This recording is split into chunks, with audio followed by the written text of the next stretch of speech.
Vamos aprender a desenhar um barquinho com o número 4, mas não assim, vamos lá. Comece fazendo um número 4 e agora do lado, depois que você fizer esse, você vai fazer outro número 4, só que ele virado ao contrário, bem do lado do mesmo tamanho.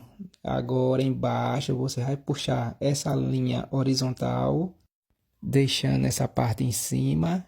Agora, de um lado você vai descer fazendo essa curva, do outro lado a mesma coisa. Pronto, aqui agora você vai fazer essa água fazendo zigue-zague, fazendo essas linhas, esses traços zigue-zague.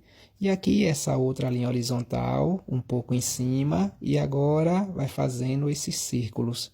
Tudo ali em cima, em fila. Pronto. E depois, lá em cima, você vai subir essa linha e vai puxar essa fazendo zigue-zague e voltando fazendo a mesma coisa, que é a bandeirinha. E agora você vai pintar. Pronto, tá feito.